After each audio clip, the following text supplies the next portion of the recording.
think we have 15 minutes, right? We start 15? No, 5. So it's 15:20 to 15:30.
Not too far, so it's better to be a little bit closer than too far.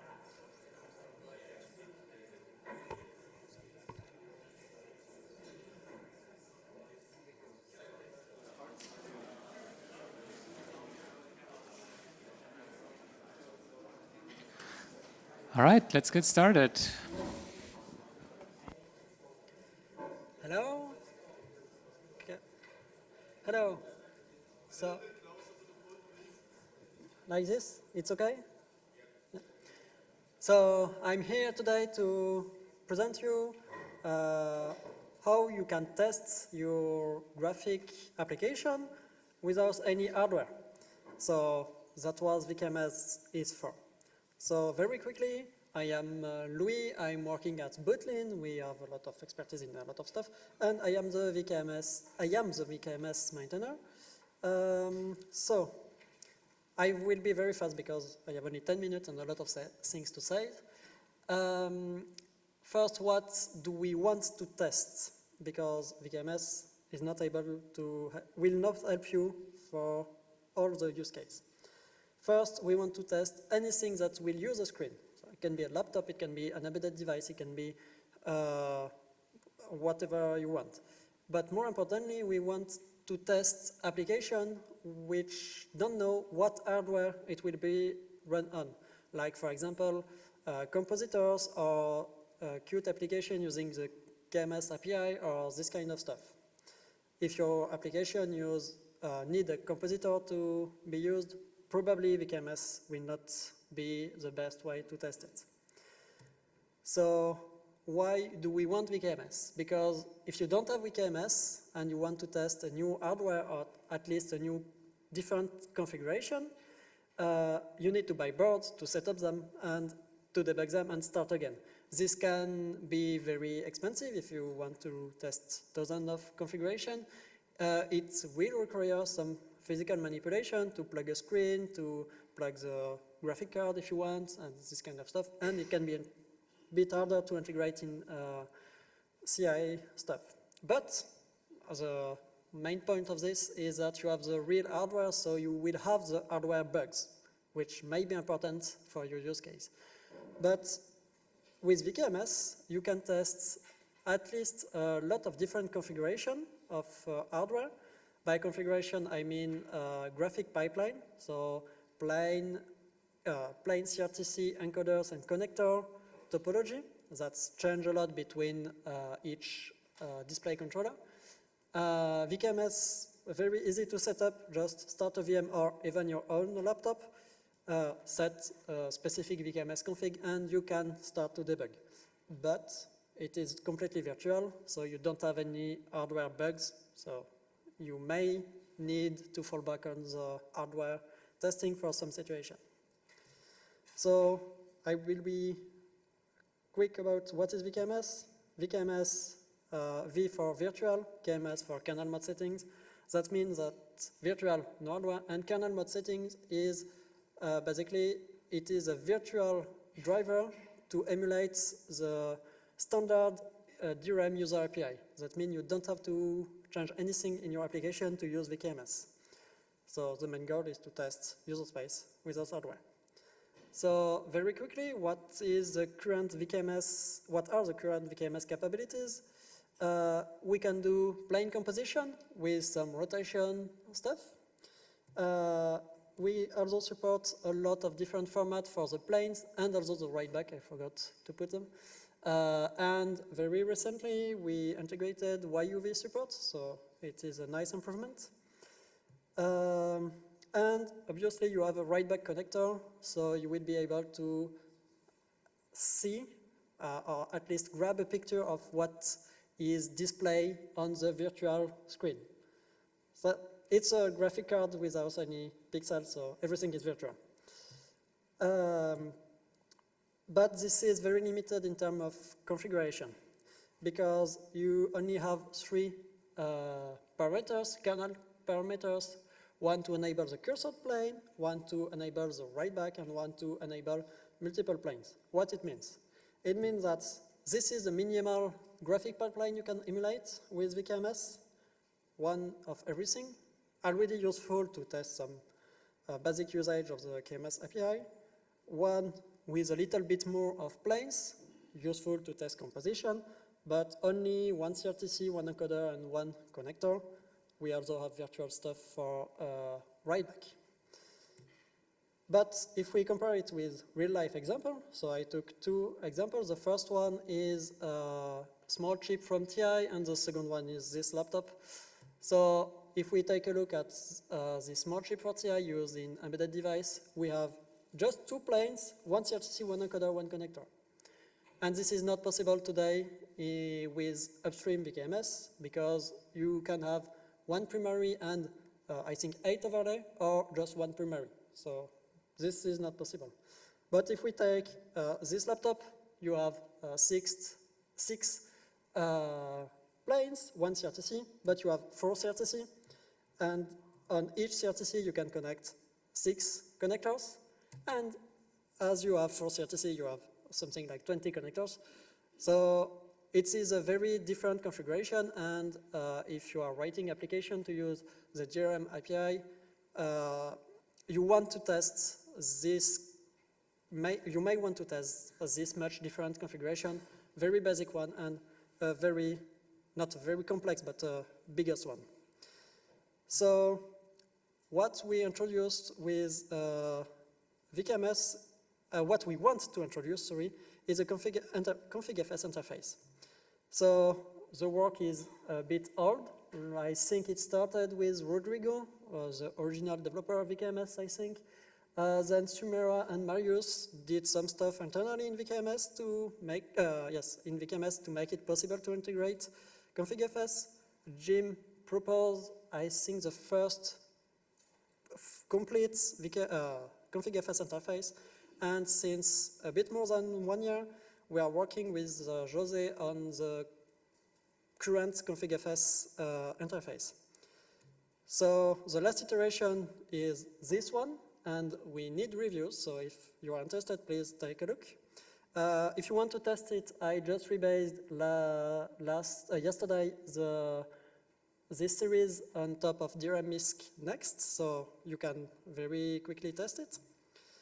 So what is new with this interface? We created just a new kernel argument to remove the default device for compatibility stuff. How you create a config.fs? How you create a VKMS device? Just create a folder in the config.fs file system. And it will automatically create some folders, and as you can guess, to create a connector, just create something in connector, a folder in connector, same for CRTC, encoder, and planes. So I will focus on each of those parts.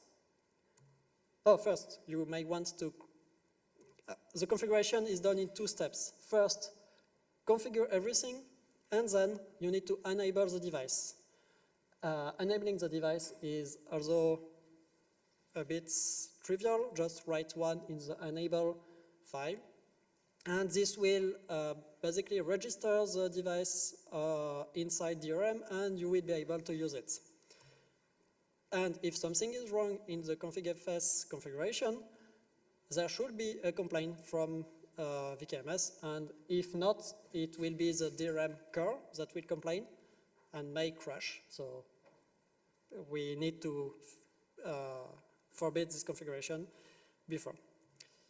So I don't have the time to present exactly this series, but I will present everything because I also have a lot of pending patches around mostly color format, write back, and more configuration. Same thing, there is a branch with everything here. And this work, VKMS and the config.fs interface are already used. So for VKMS itself, current upstream, we have at least 2 compositors and DRM CI that use it. But it is also integrated in Android hardware composer tests from Google, some about inside IGT, thanks to Jose work, a little bit inside Android CI, and also I discussed with Kerwin, Mutter, Weston, and some people, and they want to integrate it. But for that, it needs to be in the kernel, so we need some review from other kernel developers. So very quickly, here to create all the parts of the VKMS pipeline, I will come back after on this. For a plane, we have a lot of things. The most important one is at the bottom. It's the type of plane. So if you create 5 planes, you can change the type from primary overlay cursor, so you will be able to emulate something with only one overlay plane, something with only a cursor plane, or something with tens of overlay because you have a very specific hardware. But in my current work, I also have some supported stuff, which means that you can also change what is supported by the plane itself. For example, the format, you can want to reduce the available format because your cursor plane only supports RGB 888 because the hardware has this limitation. And this is totally possible. Color encoding and range are for YUV color conversion, and same thing, you may want to limit what is possible. And again, for rotation, you may want to remove all the rotations. Here, a bit special, the possible CRTC folder, you must link everything together. And in VKMS and config.fs, we decided to do it using symlinks. So here, to tell that plane 1 will be connected to CRTC1, we just create a symlink inside possible CRTC to the CRTC we want to use. So very quickly for the format, there are 2 special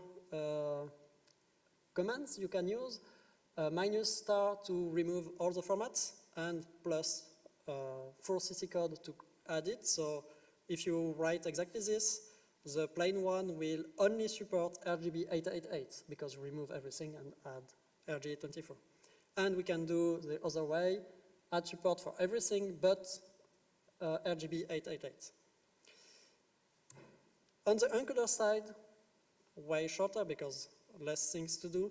You can just change the type, which is only cosmetic, and we change what is reported by DRM API. And on the connector side, a little bit more complex. You have, so the first one, status, I think is already present in the Chauvet series, because this one will make you able to change the connection status of a connector, like if it was plugged or not. You can do it at runtime, which is very nice to test hot plug detection, for example. You can also change the type with virtual, DisplayPort, or any value supported by DRM. I forgot to tell it before, but all the value you have to write in these files, those files, are exactly the same that the DRM user API use. So if you want to know what are the value, if you want to know the value, just read the DRM documentation. Supported color space only for DisplayPort and HDMI will help you to configure the HDR support.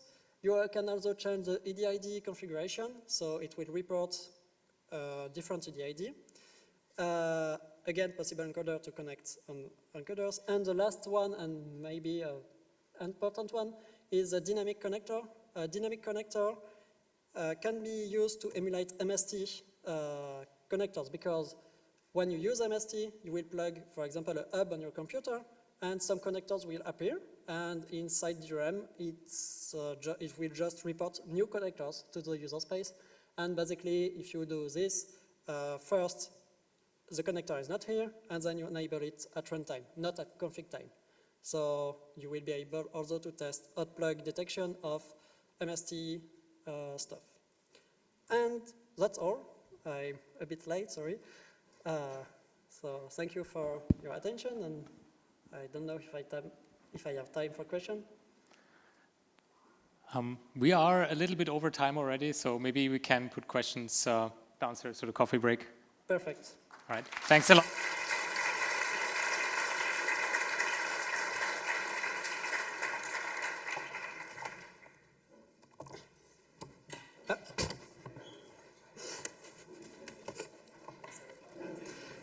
I had a sign that had 1 minute left and 5 minutes left, but not 0 minutes.